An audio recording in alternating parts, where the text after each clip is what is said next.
Okay, just a reminder, on Thursday you have the midterm.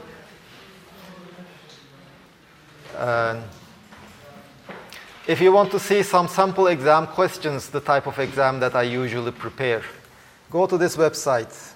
Well, I have a web page.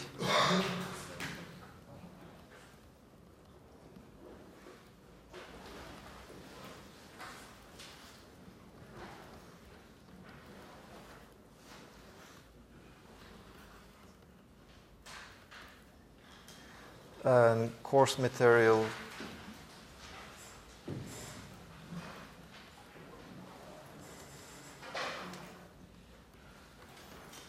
Look up phys109 or phys110.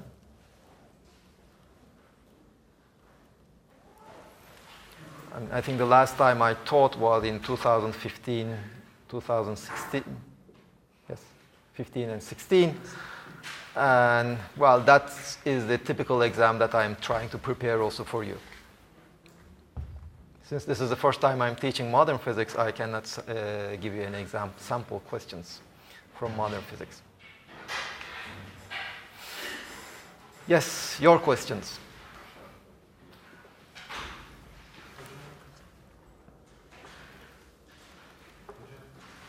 Just one moment.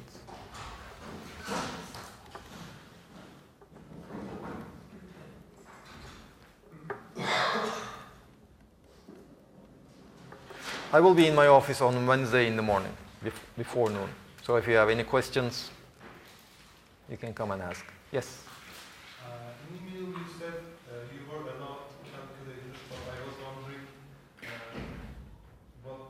I mean the limits of complex calculator. Do you mean some TI inspired or any other kinds of calculators are not allowed? Well, you see, if it can memorize formulas, it's not allowed. If it can do more than just calculating the values of the trigonometric functions of certain angles or addition, subtraction, multiplication, etc., it probably will not be allowed if it can do more than that. Your smartphones will not be allowed.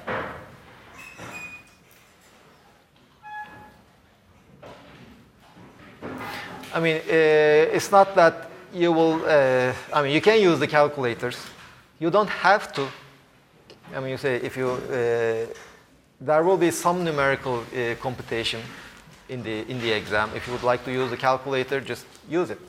But for example, if it happens that at the end of the computation you get 1 plus 0.3 under the square root, I mean, I don't expect you to leave it like that. You should write something equal to something else. If you don't have a calculator, do you know what's the square root of 1.3?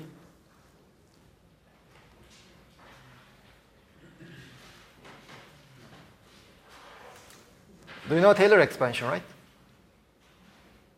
Taylor expansion? Or binomial expansion?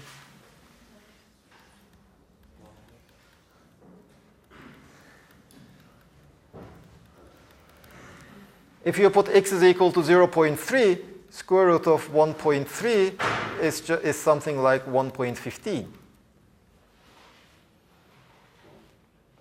So what is the exact square root? Okay. Your phone has the calculator. 1.14. Yeah, I mean 1.14 and 1.15, they are close enough. If you leave it like 1.3 under the square root, you will lose 1 point. I mean, to write square root of 1.3 is equal to 1.15, I mean, you don't even need a calculator.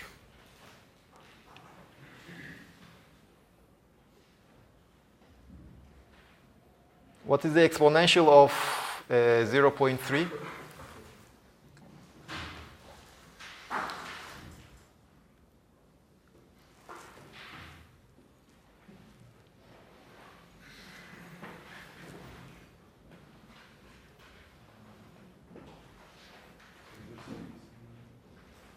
Well, use the Taylor expansion. E to the power x is 1 plus x plus, so this is approximately 1.3. What is the exact number? Somebody with a calculator?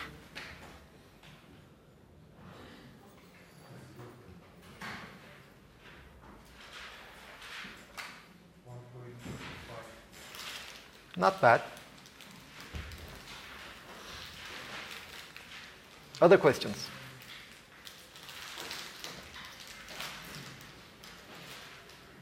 Ne soru olacak hocam? Dedin. Kaç soru olacak değil mi? Well, you have 2 hours. So, I mean, I cannot really ask 10 questions. You see, if you look at the sample questions, usually they are just true, false. Well, on those true, falses, I mean, you can just finish them in 10 minutes, or you can spend 1 hour on them. I don't advise you to spend 1 hour on the true, falses. And there will be some concept questions, and there will be at least one somewhat long computation.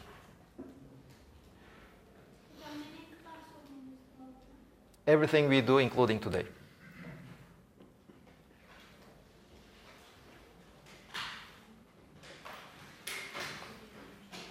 Other questions?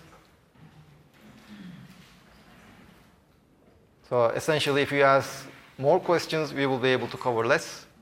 So there will be less material. Well, I had also sent you the formula sheet in the forum. I mean, I might make a couple of minor changes in the format, but you will get those formulas. Yeah, you can use those formulas. Would you suggest we watch which is more effective, watching the lectures or reading the book?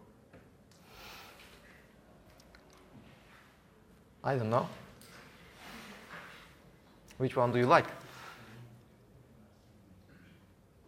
Well, you see, you have already listened to me once if you attended the lectures. I read a book. Hmm? Will you give the formula sheet or will No, the formula sheet will be the front page of the exam. Hmm? No. Other questions about the material of the course, about modern physics?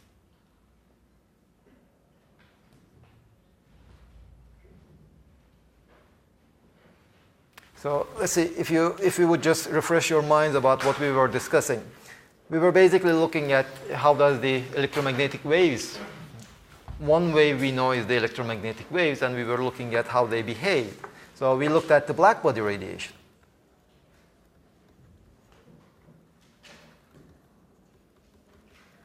And then we looked at photoelectric effect.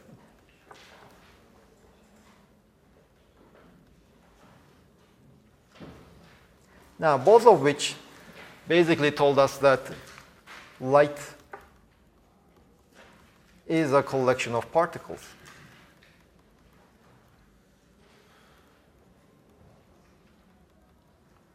That we call photons. And photons are massless. So why? Because light moves at c.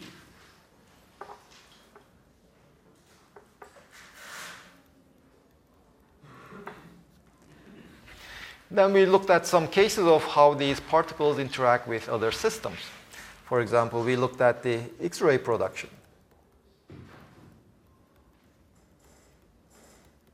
which was basically an example of how the kinetic energy of electrons is converted into photons.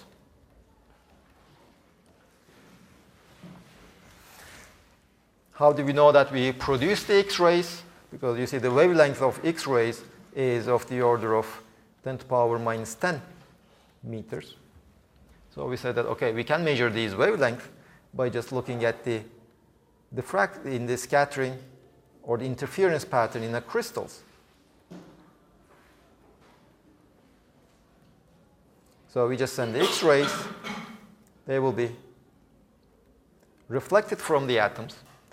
And if it happens that, let's say, this angle is theta, this is theta, this length is d, if we have 2d sine theta is n times lambda, we have the constructive interference. So basically, the first one would correspond to n is equal to 1.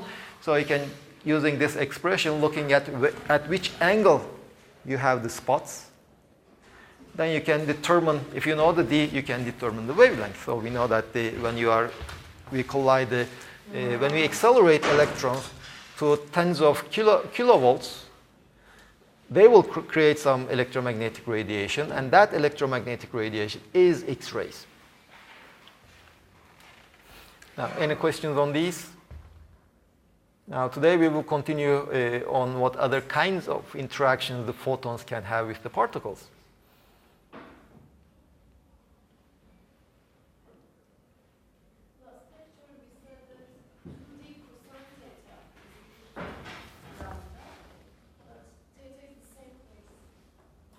Well, let's see. This is 90 degrees, so this is theta. You're right, this is cosine theta.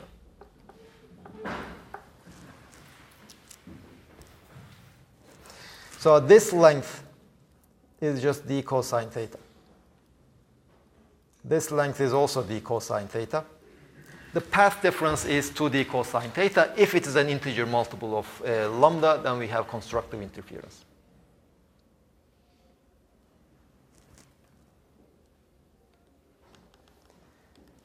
Well, let's look at collisions. That we will call them Compton effect.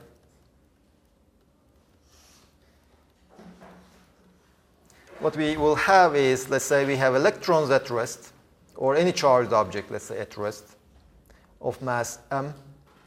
Well, that since if it is charged, it will interact with electromagnetic radiation, electromagnetic waves. So you send a photon, let's say of a given frequency nu, and when they collide, well, just like if it's a particle, they should be colliding just like every other particle. You have already studied the scattering of particles of each other. So this mass, let's say it moves in this direction, and the photon will move in some other direction. Let's say this is the scattering angle is theta, this is theta 1, this is theta 2. The mass will move, let's say, with a speed v. Well, different from the scattering of massive objects, since the photon has to move at the same speed, its speed cannot change, but its energy should change, because during this collision, this particle now has a larger, before it had zero kinetic energy, now it has a finite kinetic energy. That energy comes from the photon, but the photon cannot slow down, but nevertheless its energy is proportional to nu, so its frequency changes. Now the question is, how does nu prime depend on, let's say, theta? Let me just call that theta. The other one is theta 2, and that is theta. How does nu prime depend on theta? If you remember from mechanics courses, in these two-dimensional collisions, you cannot really determine the energy of the final particles. One parameter is still unknown. And all the other parameters can be written in terms of that single unknown parameter. So given up from process to process, that theta angle will change. But if you know the theta angle, then you should be able to determine the energy and momentum of all the other particles. So let's see. We have to use the conservation of momentum and conservation of energy. What is the momentum of the photon?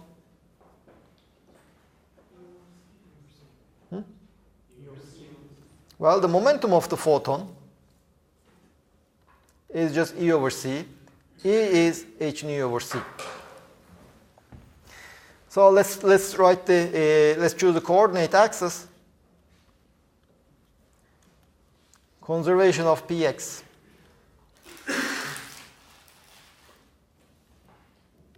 What is the initial momentum of my system in the x direction?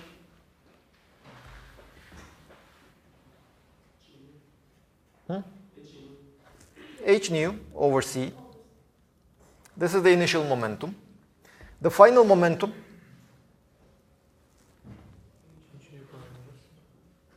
h nu prime over c, this is in the theta direction. I have to take the horizontal component.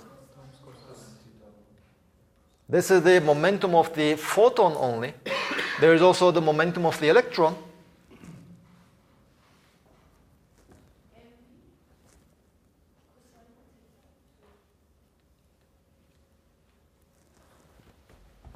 Hocam burada gamma faktörünü koymama gerek mi? Good. We have gamma v mv times cosine theta 2. Don't forget the gammas.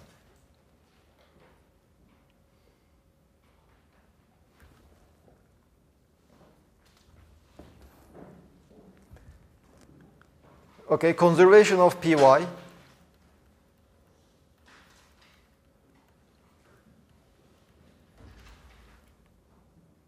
What is py initially? The vertical component of momentum? 0. Finally, it should be 0. So in terms of nu prime and v,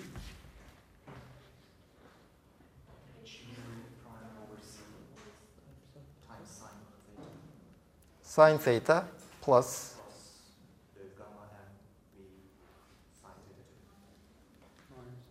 plus or minus? Minus. Now, what are the unknowns? Okay, nu prime we do not. Oh, sorry. Let me just write one more equation. Conservation of energy.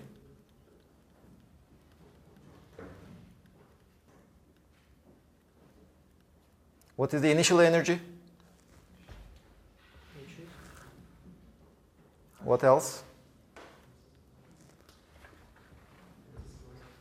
mc squared. And finally,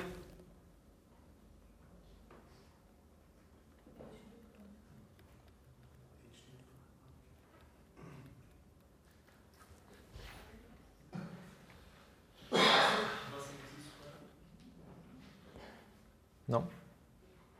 Already that factor is over here. You see, if the final electron is at rest, gamma factor just were at rest, the gamma factor would become 1. So we would have mc squared only. This is the total energy of a massive object. Gamma times mc squared. V dependence is over here. Now what are our unknowns? You said nu prime,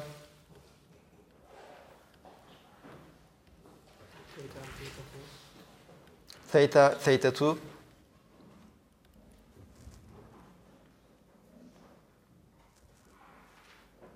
and we don't know it. It will change from scattering to scattering. So basically we have 3 equations, but we only have, we have 4 unknowns, but we have 3 equations only. That is why we cannot determine all of the unknowns. We can only express 3 of our unknowns in terms of the 4th one. And conventionally, we will try to express everything in terms of the theta. Now let's try to eliminate theta 2 first from our equations. You see, theta 2 appears over in these 2 equations.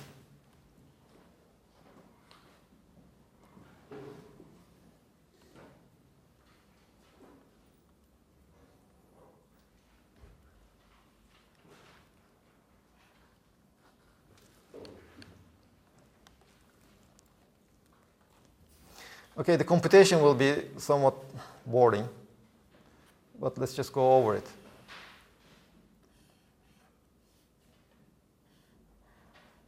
You see, the first equation tells me that cosine theta 2 times gamma v mv is equal to h nu over c minus h nu prime over c cosine theta. The second equation tells me that sine theta 2 gamma v mv is equal to h nu prime over c sine theta. Now, if I take the squares of the left-hand side and sum them up, I will get a cosine squared theta 2 and sine squared theta 2. They will be summed up, but that is 1. So I get rid of theta 2. So cosine squared theta 2, gamma v mv squared, plus sine squared theta 2, gamma v mv squared. This should be equal to h nu over c minus h nu prime over c cosine theta squared, plus h nu prime over c sine theta, all of these squared. So from those two equations, I end up having one equation without the theta 2. Well, the left-hand side is just gamma v mv squared. The right-hand side, well, we have h nu over c squared. And then we have minus twice h nu over c, h nu prime over c cosine theta squared. No, not squared. And then plus h nu prime over c squared. Basically, I have the cosine squared plus the sine squared, which will give me 1.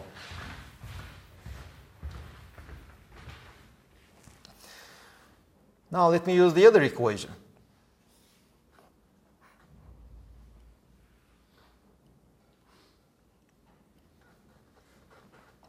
Well, this equation tells me that, let's see, gamma v times m is equal to h nu minus nu prime plus mc squared. Well, I will just put it over here. So I will get rid of this gamma v factors also.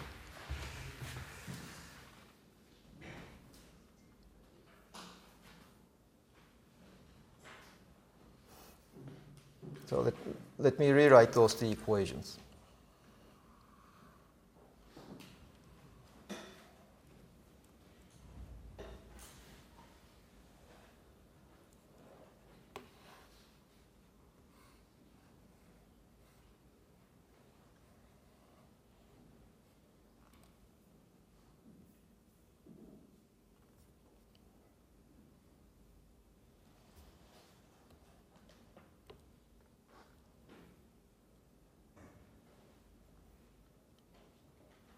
Okay, this is one equation we have. And the other equation was this one.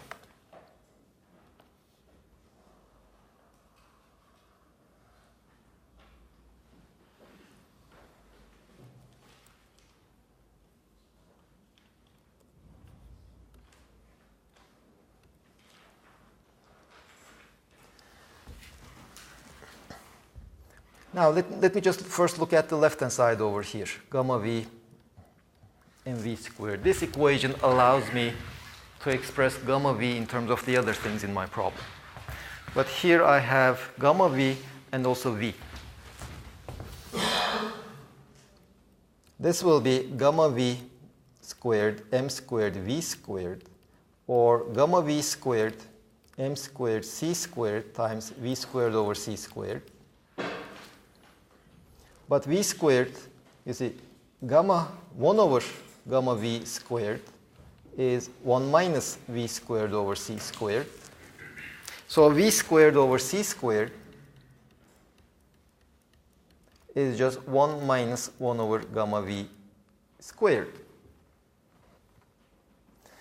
So this gamma v mv squared is gamma v squared m squared c squared times 1 minus 1 over gamma v squared, or gamma v squared m squared c squared minus m squared c squared.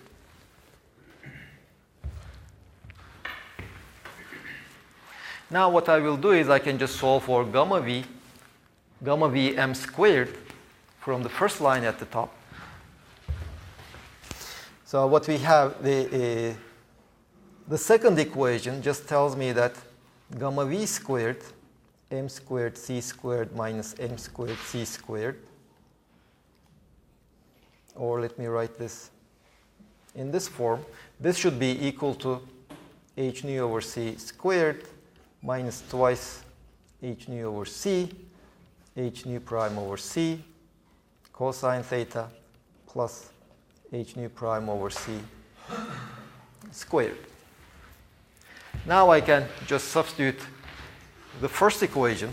From the first equation just tells me that gamma v times m is h times nu minus nu prime plus mc squared times 1 over c squared. I need to take the square of that thing.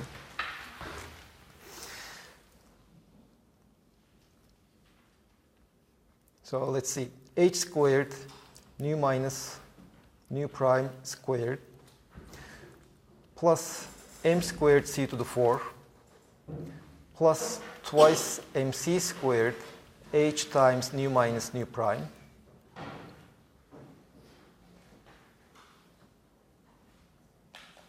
times 1 over c to the 4 multiplied by c squared. 1 over c to the 4 is the square of that 1 over c squared on the first line. And that the second c squared is just this c squared. Minus m squared c squared.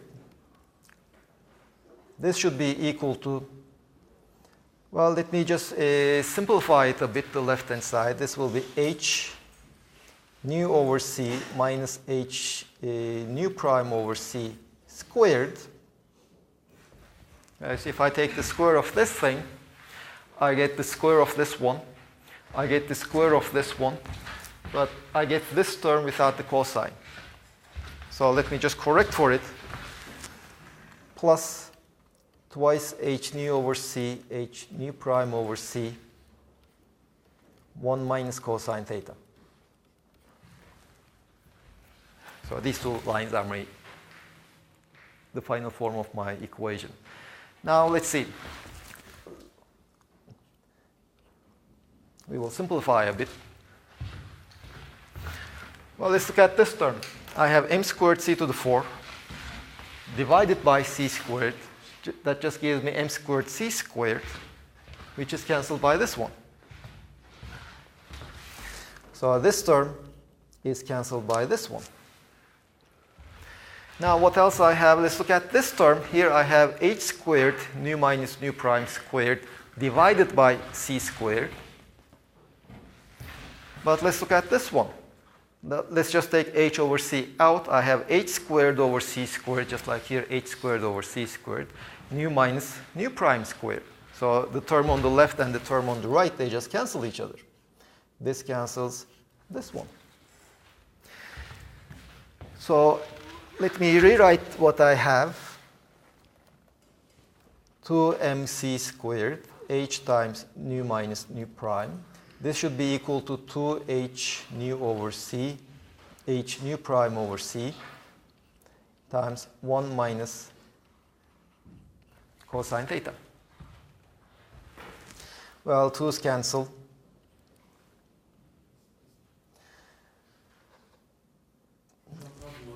C squared böldük mü? 2mc squared h. Yes, I did now.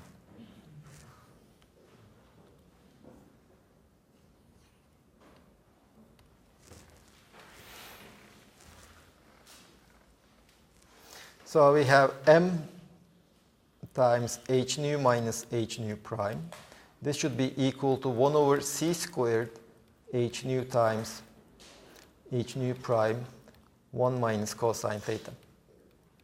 Well, if we write this in terms of wavelength, it will have a simple form.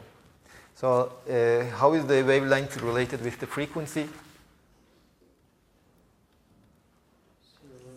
C over lambda, or nu prime is equal to c over lambda prime. So we have m times hc times 1 over lambda minus 1 over lambda prime. This should be equal to 1 over c squared, h squared times c squared lambda times lambda prime. C squares, they will cancel. So this, we have m times hc, lambda times lambda prime over lambda minus, no, lambda prime minus lambda. This is equal to h squared lambda lambda prime, 1 minus cosine theta. Again, lambda lambda primes. Sorry, I made two mistakes. Here I have 1 over lambda lambda prime. And here I have lambda prime minus lambda, lambda times lambda prime. This is 1 over lambda times lambda prime. Again, these will cancel. One of the h's will cancel. Lambda prime minus lambda is equal to h over mc times 1 minus cosine theta.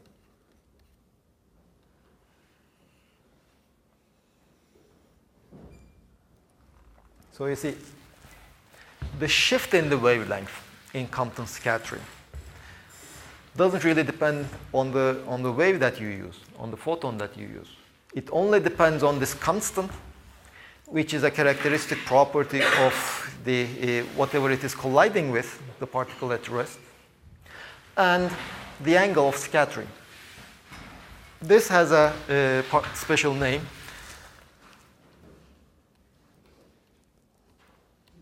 This is defined as lambda c, or the Compton wavelength.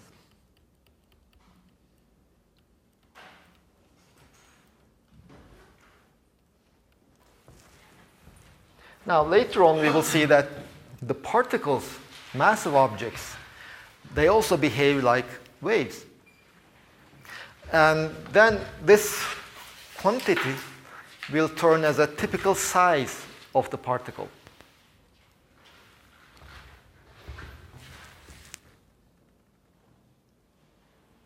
So the shift in the wavelength is now given by this typical Compton wavelength multiplied by 1 minus cosine theta.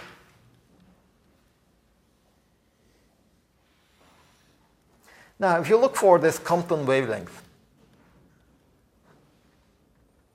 for electron,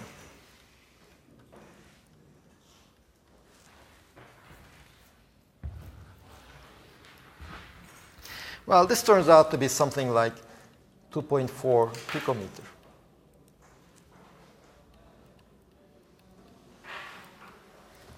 Of the order of 10 to the power minus 12 meters. You see, the maximum change in the wavelength of the scattered photon is just twice the Compton wavelength. It cannot change more than that. So the shifts in the wavelength will be at most, let's say, 5 picometers if we are scattering the electrons, if we are scattering the photons off the electron. If you scatter the photons off the nuclei, well, nuclei are at least 2,000 times heavier than the electron. So the Compton wavelength will be just 3 orders of magnitude smaller than this. So if you just scatter a photon from a nuclei, I mean, the shift in the wavelength will be of the order of 10 to the power minus 15 meters. Now, what is do you remember? Yes? So you said something about massive particles acting like waves? Yes, we will discuss that after after the exam.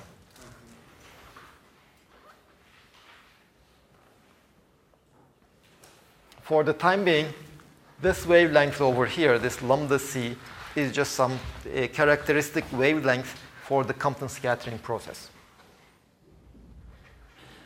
And it just gives us the shift in the wavelength. And it depends on which particle you are scattering from. The lightest charged particle we know is the electron. So for the electron, this lambda c is just a few picometers. Very small. So you see, now you have a prediction. You have to test this. But the question is, how can you measure such a very small effect? Do you remember the wavelength of the visible light?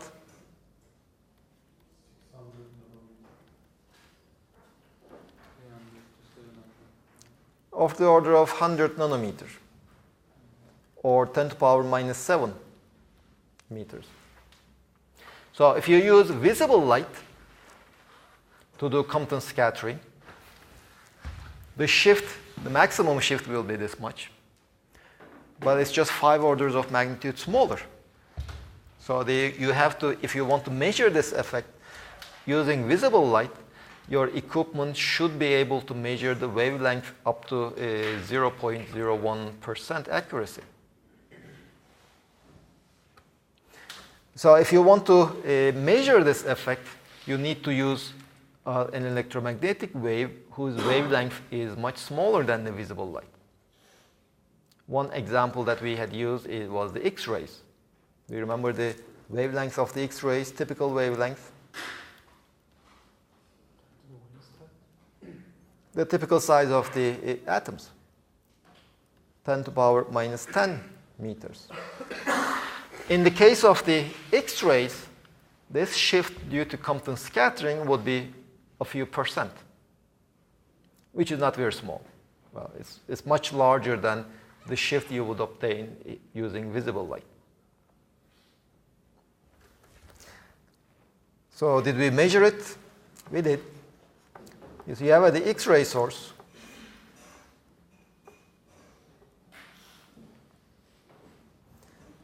First, you need to get X-rays moving in in a given direction. So usually, when you have some light sources, the light just spreads out. By just having these two holes, you just choose the light rays that move in this direction. Hocam kolimetre lens kullanabilir miyiz? Converging lens kullanıp yapabilir miyiz? Yoksa lensi şey mi yapmak, frekansı yüksek olmak için? Well, the question is, do we have a lens that can focus X-rays? You see, since the wavelength of the X-rays are of the atomic size, they will see the atomic structure. They will not see the average behavior. The visible light has a much longer wavelength, so it just sees the average behavior. So it will see the curvature of the lens. But X-rays will not see the curvature of the lens. That's why I don't think we have any lenses that can focus or defocus X-rays. Then we put a target.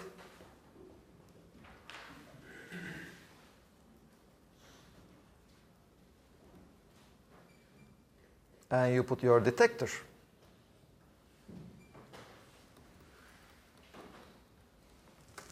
This is similar to the X-ray scattering we have. But what we do in the case of the X-ray interference, we were basically looking at whether we had X-rays moving in a given direction or not. In this case, what we would like to do is we would like to measure the spectrum of the scattered radiation.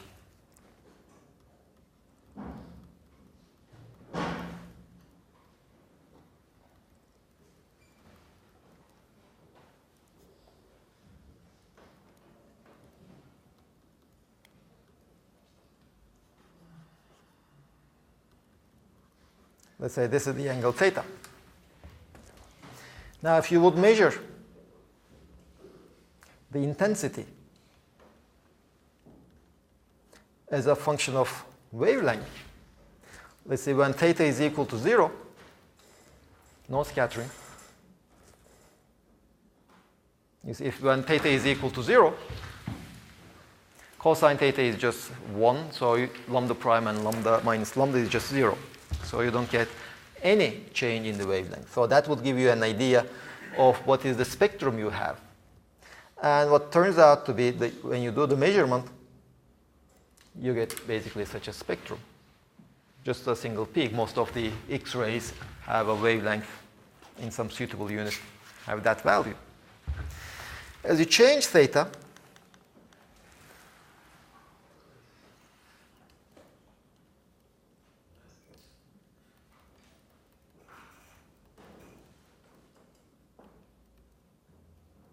let's say larger than 0,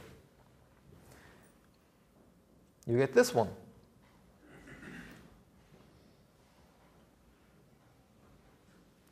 Well, the relative magnitudes Whether this one is larger or this one is larger, it will depend on the exact value of theta. But for non-zero values of theta, or the separation between the two will also depend on the value of theta. But this is what you get. Now, one of them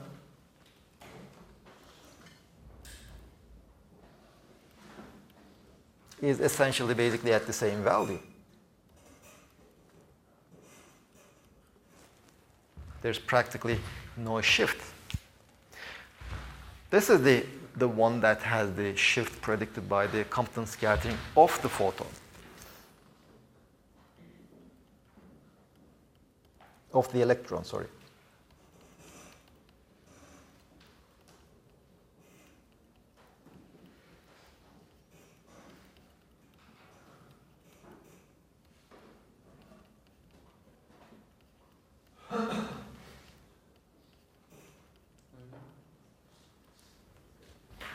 Since the shifted wavelength is due to the collision with electrons, like how can the other not shifted wavelength exist?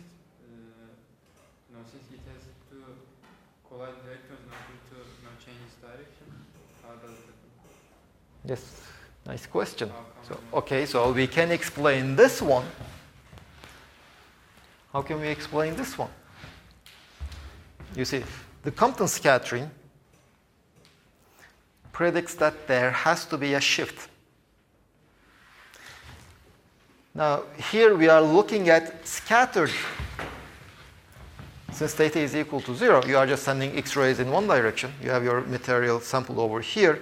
You are looking at the X-rays that has changed their direction. So it's definitely that they have scattered. But why isn't there any shift in their wavelength?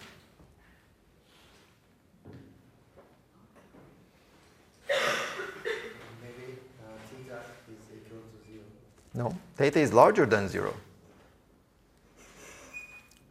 Let me even give you some numbers. For example, 135 degrees. Can it be two scatterings?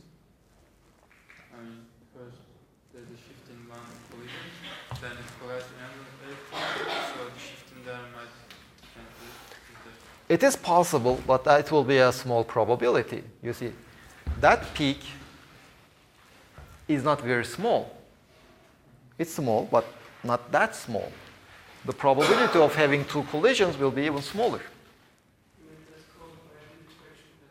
By the? This peak, no. You see, we are looking at a single direction. This is not the intensity as a function of position. This is the intensity as a function of wavelength. Well, you see, the path difference is determined by the position of the source, where they are scattered from, and the position of the observer. None of them is changing.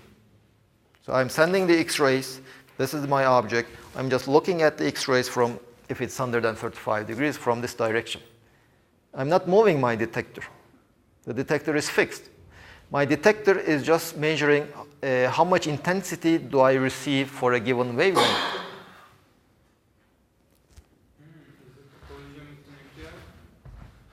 You see, if you have your material, your material isn't made up of just electrons. And if you go back to our derivation over here, we had an assumption.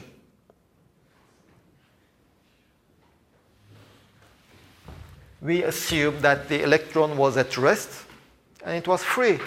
There are no forces acting on that electron.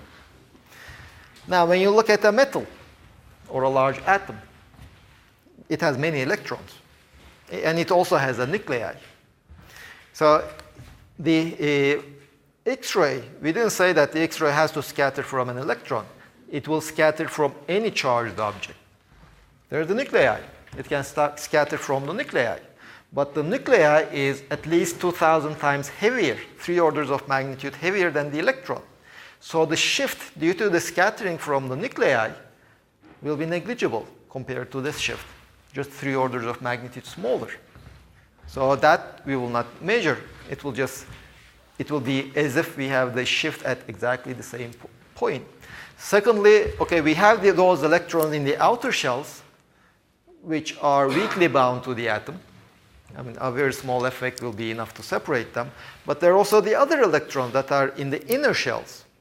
Those electrons are tightly bound to the nuclei. So if the photon, X-ray photon scatters from those electrons, it will be as if it is scattering from the nuclei. The whole thing as a whole should move, not just that inner electron. So it will also contribute to this one. So this one is basically scattering from the nuclei plus the scattering from the electrons very close to the nuclei. They are strongly bound to the nuclei, so they just act as a single unit. So that is why we have this peak. So it is actually not the same lambda value, but with a very extremely small. Well, the precision of this equipment wouldn't be enough to separate that shift.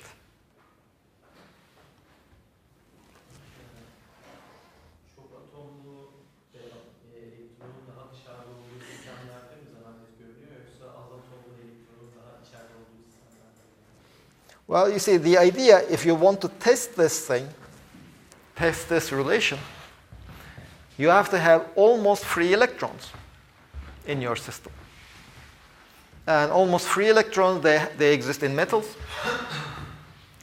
The metals they are free, that will create more, probably more complications, but also in, let's say, large atoms, the binding energy will be very small. So even a very small influence will cause the electron to separate from the atom. Probably in molecules, but can I give you the experimental data? No, I don't have the experimental data now. But I would expect it to be more visible, more pronounced for large molecules or large atoms.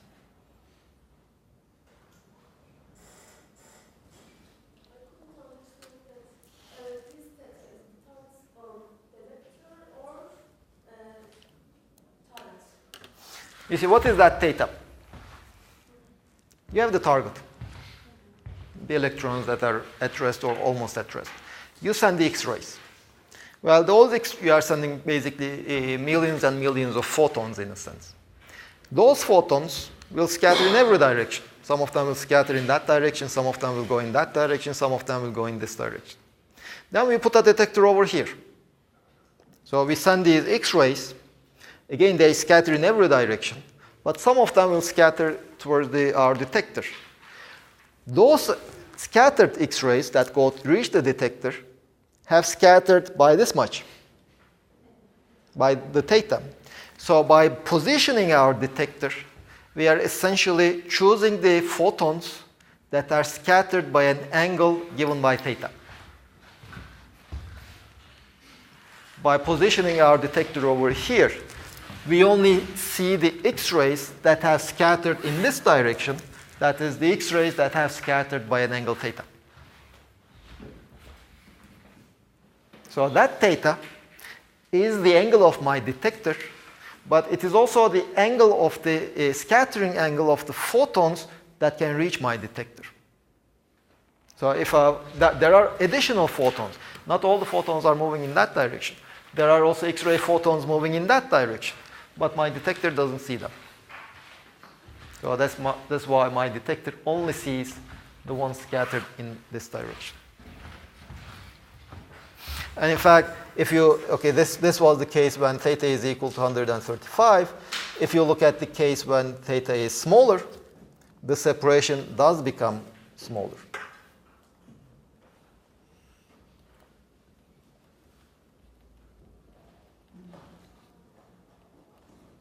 Let's say theta is something like 45 degrees.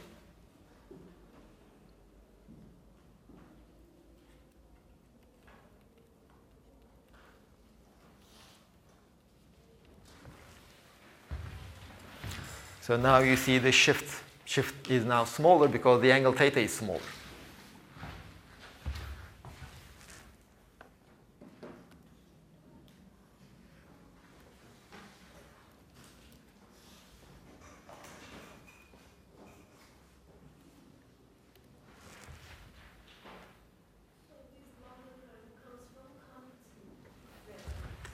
Well, in fact, all of these are from Compton scattering. But the visible shift is from Compton scattering with the electrons. That is why we have this visible shift. We also have Compton scattering from the nuclei or from the inner electrons. They don't create any shift. They are these peaks they are these X-ray photons in the original direction, original wavelength.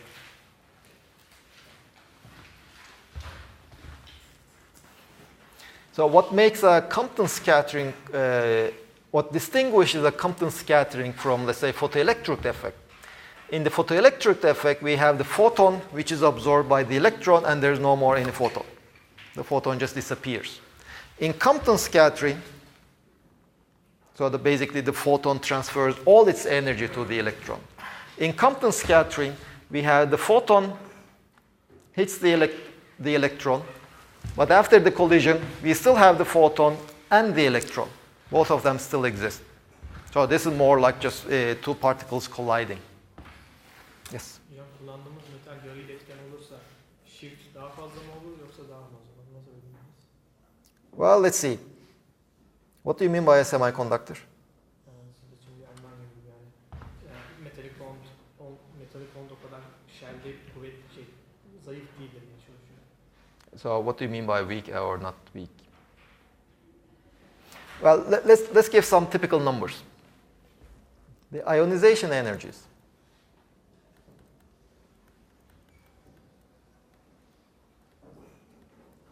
This is typically of the order of 1 electron volt. Band gap, around 1 electron volt. Well, in fact, any process, any chemical process, chemical reactions,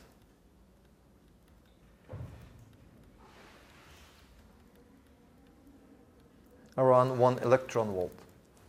They are all typically, the relevant energies are close to 1 electron volt. X-rays.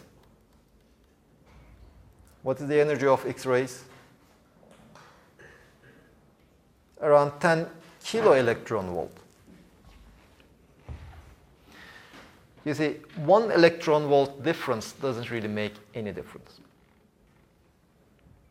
Because in all these processes, the electrons in the outer shells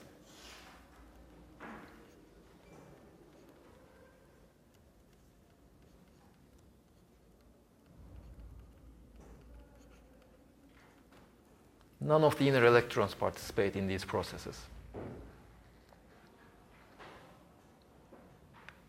So it doesn't really matter.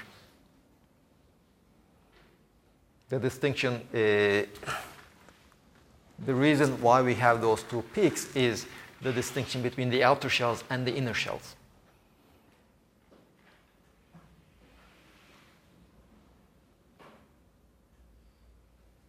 The work function of metals.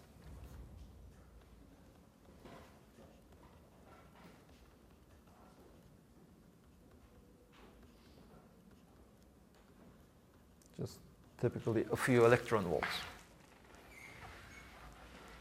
Not more, not less.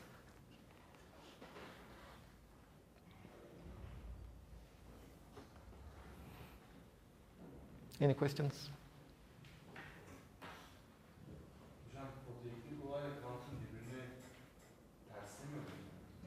Çünkü fotoelektrik olayda fotonun belli enerji seviyelerinde aktarabildiği enerjiler var. Kuantumda foton gayet rahat bir şekilde devam edebiliyor. Yani enerji kaybetmiyor. Kaybediyorsa da yani. Well, you see here, Neden hepsini aktaramıyor? this is the change in the wavelength. So does the wavelength after the scattering, is it larger or smaller? After the scattering, the final wavelength, is this larger than lambda or smaller than lambda? It's always larger. This number is always positive or 0. So the wavelength gets larger. So what happens to the energy? The energy gets smaller. So the photon transfers some of its energy to the electron. Can it transfer all of its energy to the electron?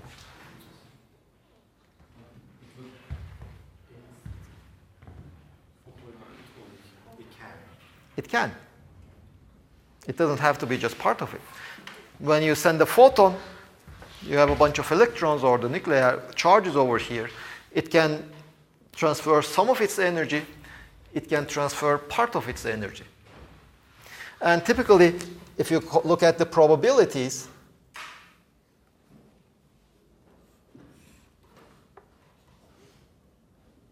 let's say the energy and the probability, at small energies is the photoelectric effect.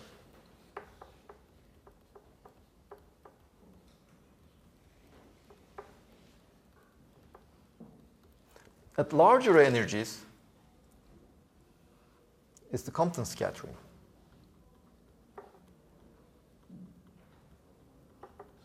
That is more probable. It is so energetic that it can't absorb it, and It cannot absorb all of it. Yeah, basically, it can just transfer part of it. It's so energetic that only a fraction of it can be absorbed by the electron. It's more probable for the fraction to be absorbed. At small energies, it's more probable for all of the energy to be absorbed by the electron. Hocam biz n dediğimiz zaman n'in çok yükseğe çıktığı, n'in çok büyüdüğü What do you mean by n? olacak diye bir şey belirtmiyor. N dediğimiz zaman n sonsuza gidiyor bizde ve Compton'a dönüşür. Bundan sonra bütün enerjisi olmaz gibi bir şey. Okay, so that n over here is not the energy of the photon.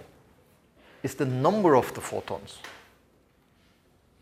So that and the energy that we are talking over here are not related with each other.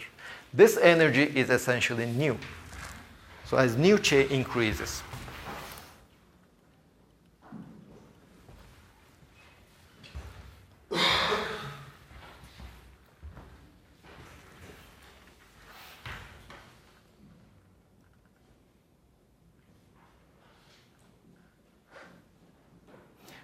well, if it were a massive particle, I could just give this intuitive picture. You see, suppose you are suppose you are trying to catch your friend who is running towards you. If he runs very fast, he will hit you and just keep going. So you will not be able to catch him. But if he is slow, so that is Compton scattering. If he is slow, you will be able to catch him. He will not be able to leave you. In a sense, this looks like that. So if the energy of the photon is not that high, then that high typically meaning a few electron volts. If the energy of the photon is just a couple of electron volts, then it's almost definitely it will be absorbed completely. If it is just thousands of electron volts, let's say, then it's almost definite that it will not be absorbed completely, but it will only transfer part of its energy.